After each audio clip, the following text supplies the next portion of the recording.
Guess Who's Back Sick was the name of a YouTube video uploaded by a now terminated YouTube channel sometime in early 2024.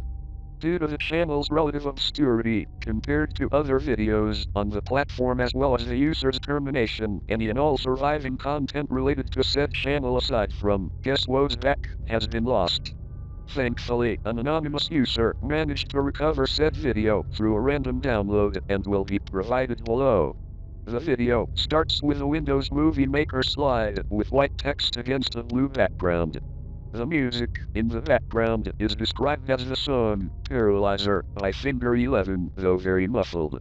The text reads, "Guess Who's Back," before fading away, being replaced with the "wow" effect and new text reading, "This guy." The video seemingly ends with text now reading, "Thanks for watching," before the video and audio abruptly distort, with loud, droning music playing over the distortion before suddenly cutting to handheld footage of someone walking through a forest at night. Melancholic piano music begins to play, with the aforementioned music being currently unidentified. After a few seconds, white, Arial text appears over the footage. "What does it matter if I'm gone? No one will see anything I do. Mediocre. If that's all I'll ever be known for. That's all I'll ever be." The person holding the camera then stops moving, with the music cutting out as this happens. From a short distance away from the cameraman, what appears to be a silhouette stands in front of a tree with their back facing toward the camera. After a short time later, the cameraman slowly moves back, and the silhouette's head snaps toward the camera. The face is not entirely visible, with the only noticeable feature being a singular glowing eye. The cameraman then turns around and starts running though the forest, with the footage pointed down at the ground as they run. As the cameraman is running, a second set of footsteps can be heard before the camera is knocked down. The footage then cuts out before cutting back to a different scene. The camera is now on the ground at a slightly tilted angle, showing presumably the cameraman being dragged away off screen. Text then appears on screen, reading, "In back," in Times New Roman instead of Arial. The video ends from there. There are multiple theories about the video itself and its potential meaning, including being an art piece or simply a video meant to air out frustration, that is, a vent video. However, with the termination of the channel due to violating Google's terms of service, this is only mere speculation. If anyone has other potential videos from said channel, feel free to let us know.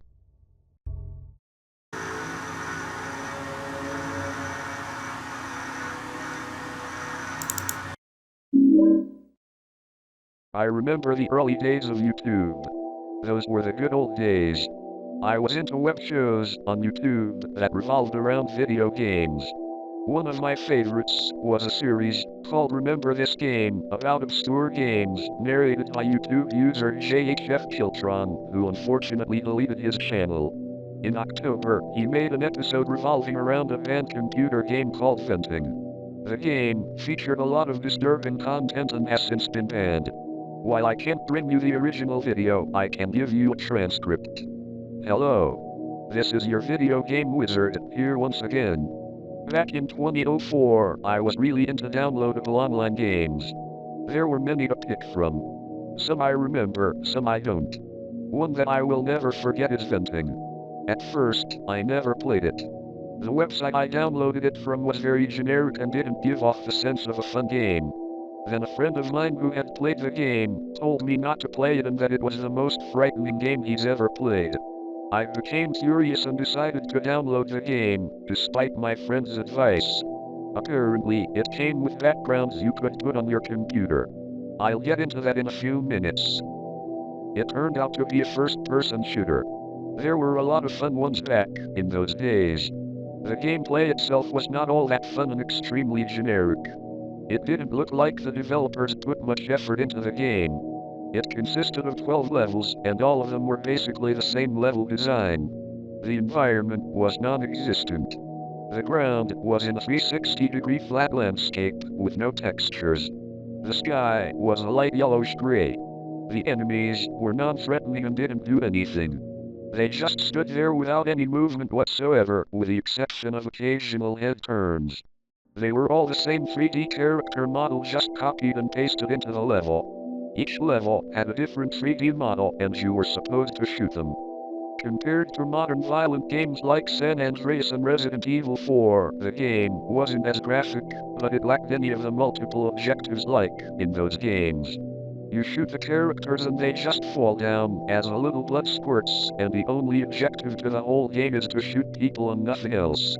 The sound in the game was also close to being non-existent.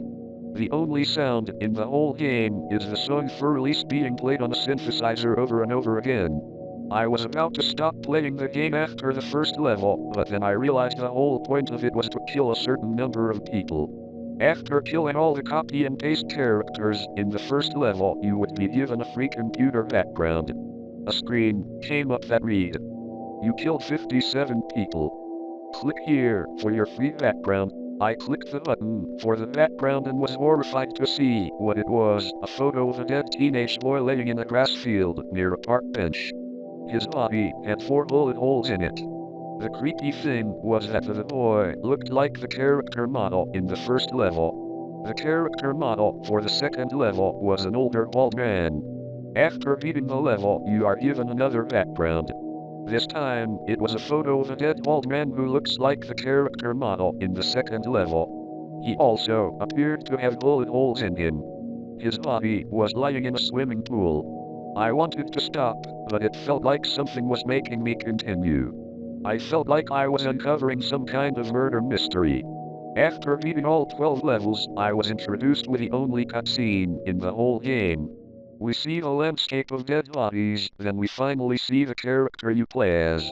It is revealed to be a stark white humanoid with no detail. Not even facial features. After shooting all these people, it points the gun at its face and pulls the trigger. When its body drops to the ground, if you listen closely, you can hear the faint sound of someone crying as text reading "Game Over" appears on the screen. I don't know why, but I saved the photos of the dead bodies. I gave them to my local police department. It turns out the game was developed by Jonathan Winstone Banks, a self-loathing college game designer from North Carolina. The following day, after putting the game on the internet, he died from a self-inflicted gunshot wound to the head. He left behind a suicide note where he confessed to the deaths of 18 people, 12 of which were the people in the photos. The website I downloaded the game from was deleted a week after reporting the photos to the police. The strange thing is that none of the people he killed were identified. I know I shouldn't do this, but disregarding the whole backstory, this game was the worst thing I have ever played. No competition, no gameplay, no nothing. The only 2 reasons to play this game were for the whole backstory and to get a feeling of what it's like to see through the eyes of a psychopath. I won't give a rating. Knowing about the game, I can't give one. Anyway, that is the whole story. Hope it was informative. Halloween is a few days away. I hope you have a good one. This is your video game wizard, signing off.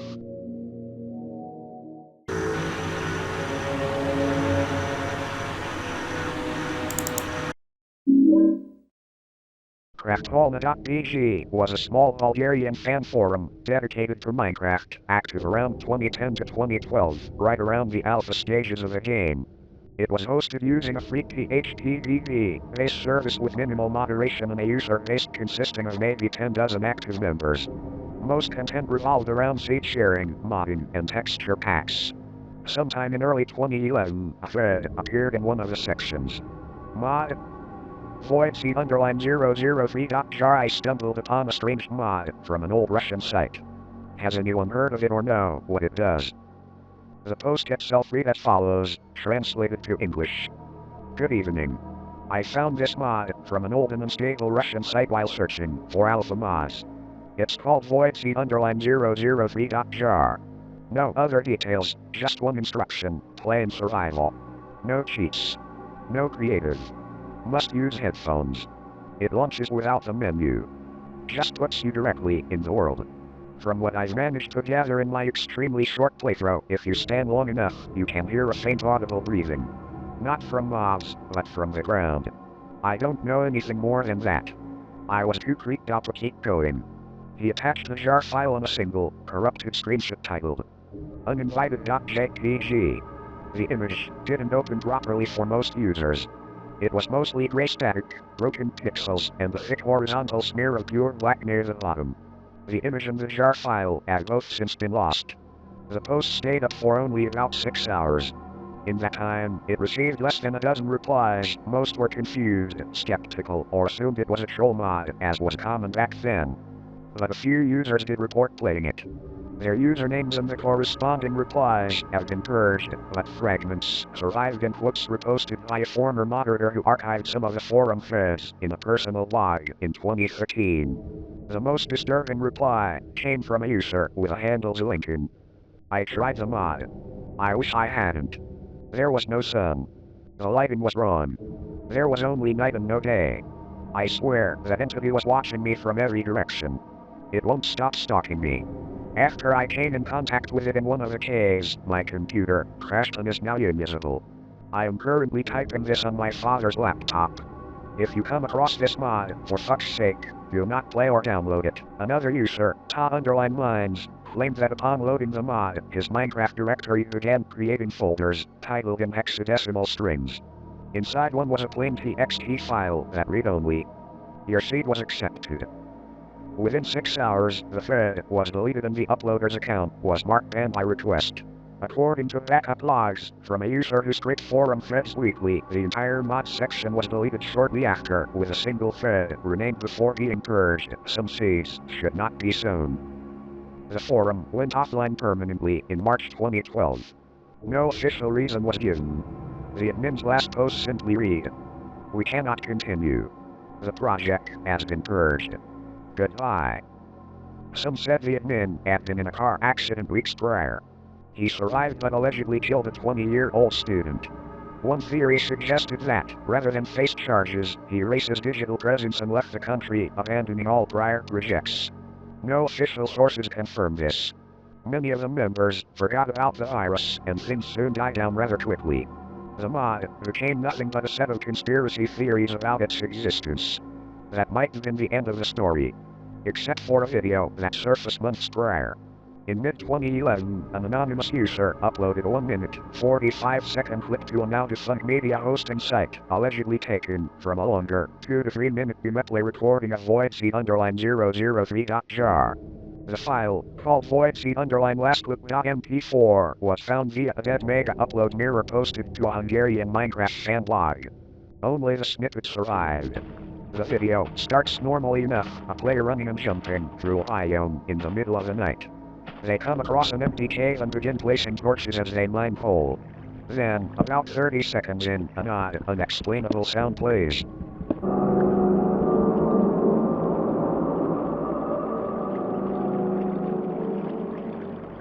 The player flinches but keeps digging. They soon stop placing torches and just wander deeper as it becomes so dark to the point where you couldn't make out anything, even with the brightness turned up. About a minute in, the screen becomes nearly pitch black. The HUD shows the player taking fall damage twice, implying they accidentally dropped down into a deeper shaft. Then comes the last 10 seconds. You can barely make out the hotbar and hearts. Suddenly, a loud, distorted scream erupts, followed by impossibly fast, heavy footsteps pounding toward the player from somewhere unseen. The sound grows louder, too fast for any known mob. The video ends immediately, right at the moment the noise reaches its loudest point. No credits. No outro. Just hard cut to black.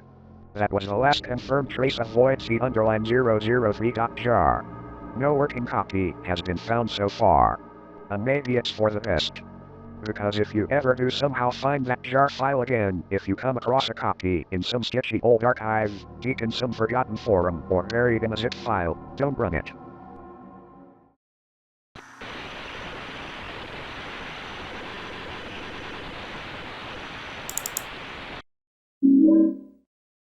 In the early days of the internet, bait and switch sites were everywhere.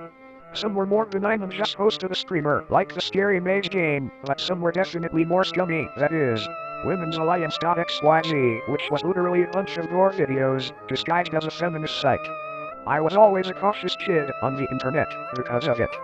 I was extremely wary while looking for sites to explore. Shock videos were king when it came to bait and switch, but so was malware. I remember hearing about one of my friends trying to download a copy of some Pokemon game for his PC and having to get his computer fixed and getting grounded from it for a month since his mom didn't trust him on the internet anymore. There were a bunch of those free download sites for games, mostly games geared towards kids that would turn out to be viruses. This is a story about one of those.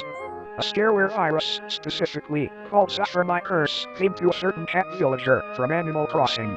I was big into AC when I was a kid. I remember I had both the original for GameCube and the DS version of Wild World. Back in 2007, we had to move, and I sadly lost the disc for the former, probably after putting it in the wrong case. I thought I brought it with me to the new house since I had the case, but when I opened it, it was empty. Now, early 2008, I was home alone in my bedroom watching some videos on YouTube. An ad suddenly popped up on the side of my screen saying Animal Crossing free in the style of the original game's logo. It had a picture of Anka, one of my former villagers, in my GameCube save, next to it, and had a stock photo of a forest as the background. Little me didn't know what a scam was at the time, so I clicked on it, ready to play the original AC again. When I got on the website, it, bizarrely enough, had an ancient Egyptian theme with a wall of hieroglyphics as the background and a gif of an oasis at the top. There was another picture of Anka, pointing to a flashing link at the center of the screen, the only Animal Crossing related thing on the page. There was some metal song playing in the background, too, but I don't remember much about it. I started spam clicking the link, trying to get it to open, but I noticed something download onto my PC. It was called SufferMyCurse.x and had a pixelated yellow cat head as the icon. I spam clicked that, too, without thinking. A pop-up opened. It was just a black background, maybe a loading screen. I tried to X out of it, but every time I clicked the button in the corner, it just reappeared. The computer speakers started to play this god-awful screeching noise as I saw something appear from the darkness of the window. The face of Anka, or some woman, dressed like her. Her skin was yellow, but not in a painted way. It looked like she had jaundice, if that makes sense. Her hair was in a bob, and she wore a pair of those cheap cat ear headphones that had been badly spray painted. As she got closer, I could hear the sound of breathing. I could see my desktop background start to move, pixels suddenly being displaced and turning black. The breathing sound got louder and louder as the woman leaned closer to me. Then the window finally closed. I was about to try and turn off my computer when the screeching returned as several new windows opened up. Text preceded it, saying I do a dance for you, I offer my body to you. It was a video of the same woman, completely naked, dancing in a dark room. The camera was in a slightly upward off, and Anka looked down at it like it was another person. That same metal song from the download page played again, this time with horrific amounts of compression. She continued to dance, but after a few seconds, it started to look really unnatural, swinging her hips without moving any other part of her body. There was another weird noise, someone gagging is the best way I can describe it. The woman whipped her head back with a loud snap before the video cut off. I had been so transfixed on the video that I didn't notice the apps on my desktop slowly disappearing. At this point, all I had on my PC were Internet Explorer and the trash bin. My background was entirely black, and I just sat there, faced with that empty window yet again. The last thing that popped up was a photo of Anka, full body, blood splattered from her mouth to her midsection. Next to her was text that just said the queen in God's has been satisfied, the curse is over. Weirdly enough, the virus seemed to have immediately deleted itself after the video and stuff, returning the desktop to normal. I was unsure at the time what had happened, but I think someone got access to my PC. I never told my parents about it, but I'm kind of glad I didn't, because I'd probably be grounded for it. I don't think I was the only one who saw it, either. All I know is that it was really weird, especially with how specific it was. Egyptian imagery, some random villager from AC, nobody would make a virus based on it, unless it was some sort of art project I didn't understand. I tried looking any more information up, but to my chagrin, all I found that was similar to Suffer My Curse was a stupid Rule 34 animation. I did find some Reddit threads talking about fake game downloads and brought it up, but I'm yet to get a response. At this point, I'm just wondering if it was tailor-made for me. Stupid idea, I know, but it wouldn't be the weirdest thing about it.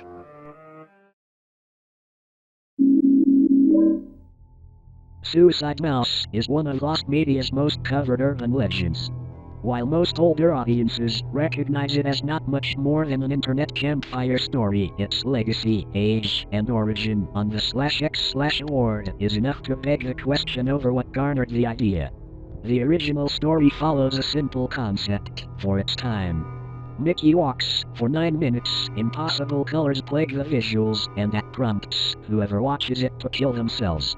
This is quick, and by today's quality standards, cliché. However, one thing that makes it special is how oddly specific it's written, where it feels Morezo-inspired by something else. I say this because I may have come across its inspiration by accident when I was 12. A clip with next to no viewership on what is likely to be one of the few competitors YouTube had at the time. Thinking that I'd use some sort of alternative as a loophole to bypass parental controls, I clicked on a tab dedicated to its most recent uploads to see what people were recently up to. Sucker.avi ended up being the first result.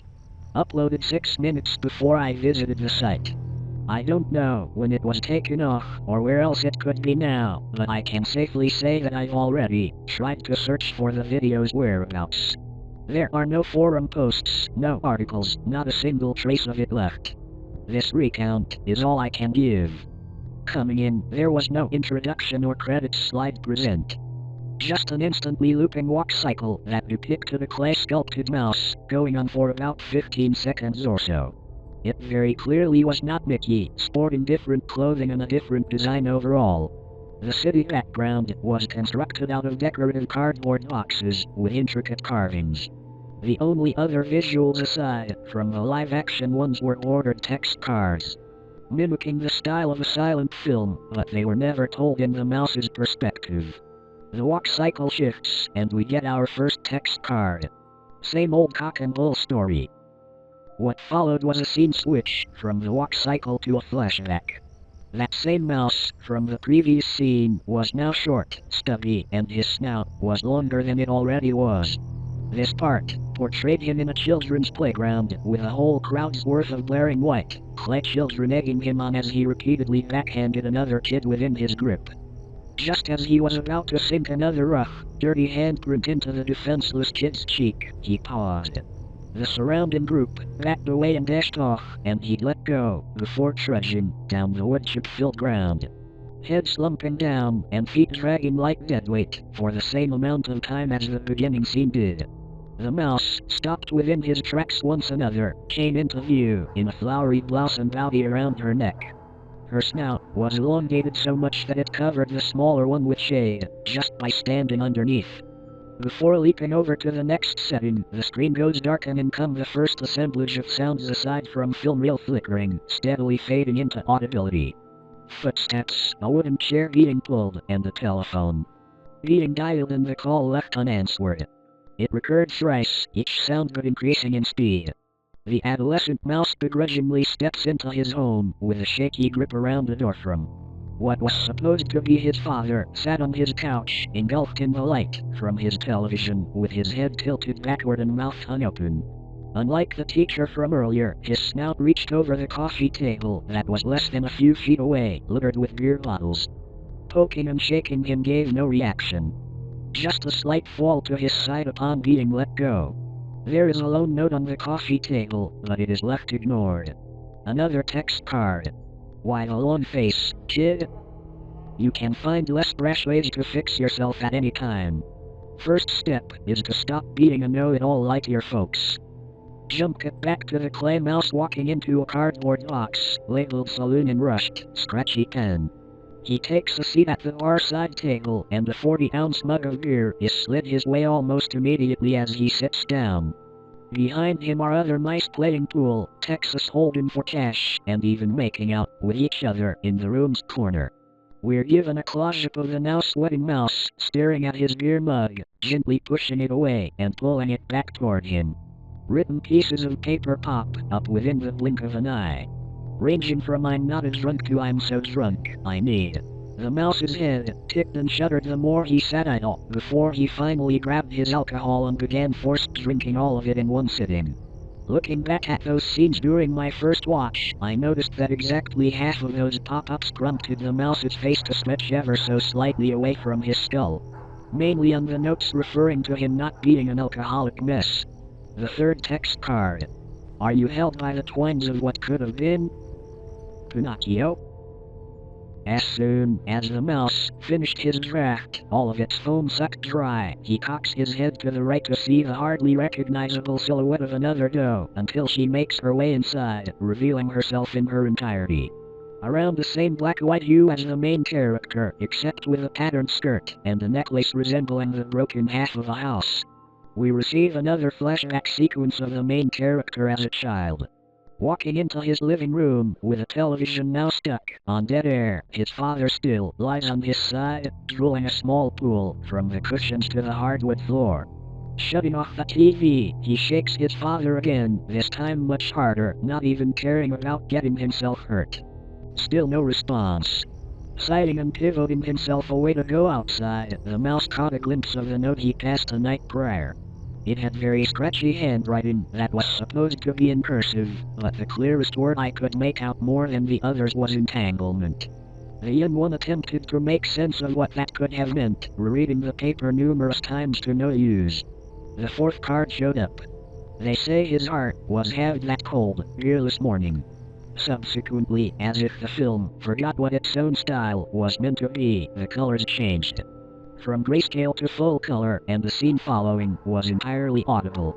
The female mouse struggled to keep her consciousness alive, glass from the empty 40 sitting on the counter shattered to pieces and lodged in her face. Not a single one of the rodents in the saloon were speaking coherent sentences, they squeaked at him, forming a mini riot of the sort. Behind the portop, its steward reached for a nearby push-button telephone to dial up the authorities. As the buck went mad with masked guilt, racing out of the establishment. A straight minute of a running cycle ensued. This time, the mouse's snout hung down to his belly, drooping lower every time a transition came in. From the cardboard city's road to an alleyway, peppered with police lights, and finally, an empty field. All while a cacophonous mix of squawking, sporadically weeping mice roared through my speakers. Cut to black once the minute passes. Barely brightening into view was a bedroom, its only light source being from a nearby window, guarded with velvet curtains on its sides. A door creaked open, and a mouse entered, limping miserably, with a face nearly stretching down to the floor from its length. Collapsing onto his bed and painstakingly trying to shut his eyes, knowing fully well why he is being kept awake, the mouse tossed and turned.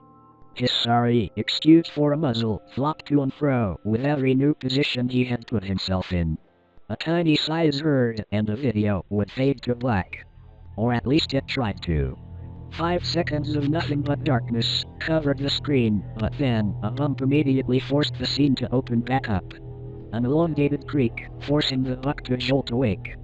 Before I continue, I think it's imperative that I mention this. You know how in the first, I guess, 2/3 of the animation you could somewhat make out why it would later kindle another writer out there to construct its successor? Well, this part in particular had very less connection, to the point where it virtually didn't even feel like a predecessor to Suicidemas anymore. In fact, throughout the rest of the footage, the only 1 or 2 bits of the short subject that just barely linked back to its later product were in the climax and at the very end. I would have thought that the dimness might fool someone into thinking it had concluded. But for all I know, this next section could have just been caught in a misremembering. So, the door opens, and in comes a giant, fuzzy hand, scratching at the flooring with its curved claws to pull the rest of the body inside. The body of an Aegean blue, monstrously sized cat. Her, and I say her for a reason, facial features were lacking at first. Until one eye peeked open and ogled around the room. A tired, yet alluring voice spoke at a slow pace. "What's that odd smell?" "It smells like..." She takes a deep sniff, Munster and shame. Her unnaturally long saber teeth curled over her cheek, presenting a pompous, complacent smirk as the monster slammed her left paw over the nearest window, only letting a small serving of light peek from between her fingers. Shining upon most of her body, including her collar, its tag had one word engraved upon it. Karma. The mouse didn't just scream, he crawled into a corner with his hands in prayer position, presumably begging for his life. Karma simply smacked her hand against the floor, not only shaking the room but making her victim bounce too, while snickering at the pathetic sight. Childishly teetering her head side to side, her pupils swirled like two hypnosis wheels, and she taunted in a sing-song fashion, "I know you're a fabricator." The camera zoomed in on the mouse's drooping appearance, gasping for breath. Flashes of specific monochromatic scenes, graced with only one clip, that being the bar assault, swung by in quick succession. Karma's long and gruesomely unkempt tail, adorned with a pointed end, curled around a mouse's shivering body. Vengeance is blind and deaf. It can open your flesh and bury itself in your skin, like some festering parasite. Any lying rodent would know, but here you are, thinking you can give it this cold shoulder forever. Karma smiled wider as her knife-like tail dragged across the mouse's cheek, shaving some of its hairs down to the derm. Some fibbing streak that was. You've been going at this for years, and years, and years, and years now. But today was rock bottom. You told the biggest lie of all. The behemoth of a feline crawled inside further, her shadow and little drops of saliva covering the poor, powerless rodent. She'd lean closer until her nose touched his stomach, and tilt her head sideways to chortle in his ear. "If you get what you want, you'll feel better, HM?" Weirdly enough, instead of immediately pouncing on the mouse and tearing him to shreds like a domestic hunter normally would, she backed away and rested her head in her paw, impatiently tapping her claws against the floor. Seeing the open window, the buck was hesitant, but considered approaching it, until his snout stretched wide. Now, this wasn't a short pull or growth spurt like the others were, it kept going. The pain seemed absolutely unbearable, judging by the squeaking balls and snivels. Sure, torture like this could definitely garner the feeling of many nails piercing through your skin, but his head rivaled the size of a 4-inch one. The mouse, while snapping and cracking, resonated from his image, limped toward the window. Karma carelessly scoffed. "Go ahead. Even if you escaped, it wouldn't go away." Christ, everything that I saw in the next scene, even reminiscing over it now, legitimately made me feel like losing my lunch. It was not only disgustingly detailed for a claymation video, but the tools that were used to make me feel so icked out are what surprised me the most. Karma's head cocks to her right. The vermin sat next to his bed, little fingers clawing at his cheeks from the pain, and his nose now reduced to a wobbling heap on the floor. "Will you do anything to stop this bottled guilt of yours? Anything at all costs? Because there is one solution. Only one. Another small platter would suffice. I'll surprise you."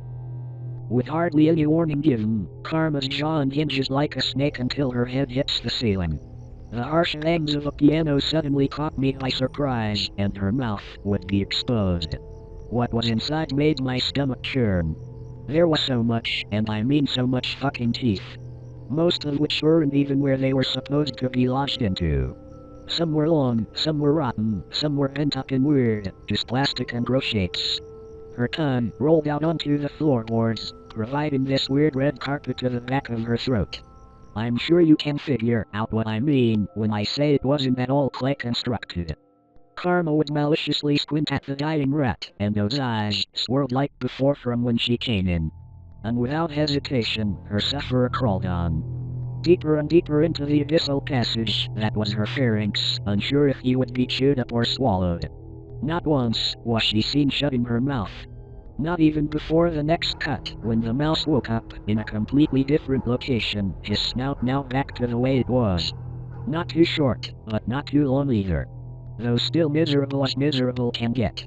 The bird's eye camera zoomed out to reveal his location. A dingy and depressing jail cell fit for a liar with nothing more than a bed, toilet, and sink. Before the video ended, an undersaturated, slightly blurred photograph of the main character appeared, in tears and gripping onto the cell's rusty handlebars. 2 final lines of text scrolled up from the bottom, stopping at the center. It matters not how hard your punches are thrown, or how difficult drowning out your pities may be, for we are all insignificant neurons dying for our voices to be heard. A sucker for punishment, however, will hardly hold on to one at all.